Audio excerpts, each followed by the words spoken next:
नमस्कार साथियों। आज हम बात करने वाले हैं जुजुत्सु काइसेन के एपिसोड नंबर 23 की, जिसका नाम होता है the origin of obedience part 2। Episode की शुरुआत होती है जहां एक तरफ यूजी कैचिजू से डील कर रहा होता है।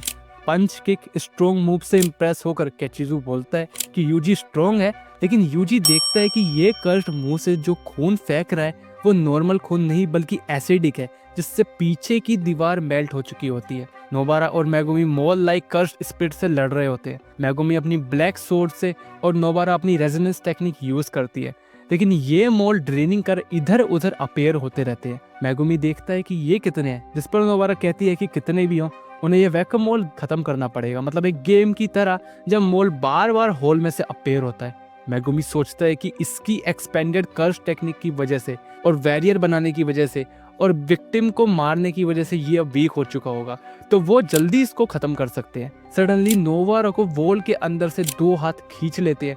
मेगुमी नोवारा की हेल्प करने के लिए दौड़ता है, लेकिन तब तक नोवारा जा चुकी होती है। कैचिजू भी वहां से अब चला जाता है, कहते हुए कि उसका बड़ा भाई आ गया है। मेगुमी यूजी से कहता है कि उसे नोवारा की हेल्प के लिए जाना होगा, हो सकता है वो कर्स सोच से भी ज्यादा पावरफुल हो। इधर डोमेन में काम अब कम बचा है तो मेगुमी इधर संभाल लेगा। जाते जाते यूजी कहता है अगर चीजें खराब होती है तो वो भी बाहर आ जाए। आउटसाइड दी बैरियर नोवारा एनोय हो जाती है। कर्स की ये हरकतें देखकर उसने नोवारा को ऐसे कैसे खींच लिया। कर्स यानी ईसो खुद को रिवील करता है और कहता है कि वो यहाँ किसी काम से है और उन्हें सोर्सरर से कोई मतलब नहीं है, तो वो जाना चाहे तो जा भी सकते हैं। और वो सोचता है कि शायद सोर्सरर को भी सेम काम दिया गया है उसके जैसा सुकुना की फिंगर्स लाने का। डोमेन के अंदर मेगुमी अभी समझ जाता है कि इन मॉल्स की टेक्निक क्या है और वो उसी का फायदा लेकर सभी मॉल्स को खत्म कर देता है। मेगुमी देखता है कि शायद वो जीत चुका है, लेकिन तभी सामने से सेम वैसा ही कर्स अपेयर होता है जिससे मेगुमी डिटेंशन सेंटर में भिड़ा था। मेगुमी अब समझने लगता है कि पहली डेथ जून में और यूजी ने भी पहली फिंगर जून में निकली थी। मेगुमी अभी खुद से कहता है कि कुछ फिंगर्स के पास स्ट्रॉन्ग एनर्जी होती है, कुछ शांत होती है और कुछ को ऑलरेडी कर्स्ड स्पिरिट निकल चुकी होती है। जब भी सुकुना एक्टिव हुआ उसकी कर्स्ड एनर्जी से सारी फिंगर्स एक्टिव हो गई, लेकिन ये सामने खड़ा कर्स्ड डिटेंशन सेंटर वाले से कई गुना ताकतवर है। मेगुमी लड़ने को तैयार हो जाता है, लेकिन कर्स्ड के एक ब्लास्ट से मेगुमी की सोर्ड टूट जाती है और दूसरे अटैक में मेगुमी दूर वॉल में जाकर धंस जाता है। मेगुमी अभी रिकॉल करता है कि वो गोजो से ट्रेनिंग ले रहा था, बट फिर से वो हार गया। गोजो कहता है कि मेगुमी ट्रेनिंग लेने नहीं आता बल्कि लड़ने आता है। वो जल्दबाजी में है क्योंकि यूजी अब स्ट्रॉन्ग बन चुका है। मेगुमी भी यूजी जितना ताकतवर है, लेकिन फर्क बस इतना है मेगुमी के नजरिए में। लेकिन मेगुमी में एक और कमी है, वो सैक्रिफाइस बहुत करता है। बेसबॉल गेम में भी वो आउट हो गया ताकि नोबारा को स्ट्राइक मिल सके। अगर वहीं दूसरी तरफ यूजी और गोजो होते तो वो होम रन के लिए जाते। गोजो मेगुमी को समझाता है कि उसे थोड़ा लालची बनना पड़ेगा। मेगुमी सोचता है कि जब वो हारने वाला होगा तब वो मर जाएगा, लेकिन इससे उसके मरने के बाद भी उसे कोई याद नहीं रखेगा, तो वो हार के मरे या फिर जीत के मरे, चॉइस मेगुमी की है। मेगुमी अभी जागता है, देखता है कि वो काफी टाइम से बेहोश था।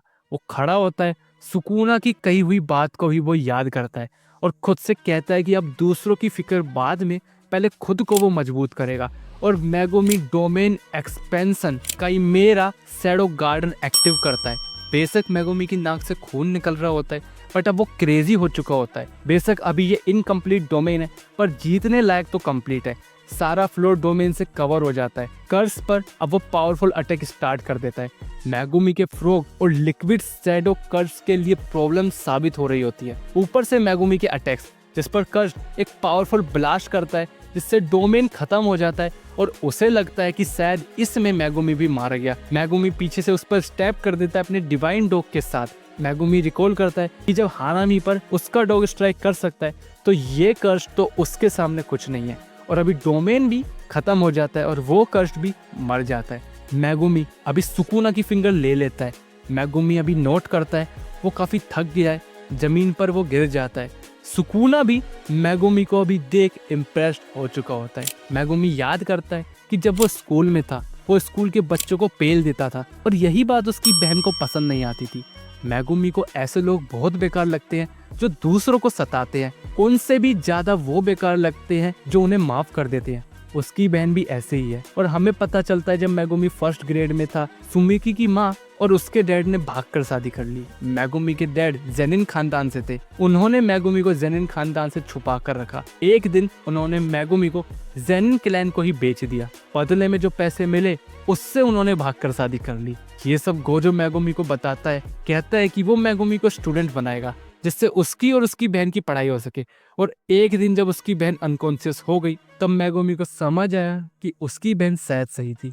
अभी प्रेजेंट में मेगुमी कहता है कि अब उसका सर दर्द हो रहा है। मीनवाइल ईसो नोटिस करता है कि डोमेन खत्म हो गया है, मतलब कर्स खत्म हो चुका है।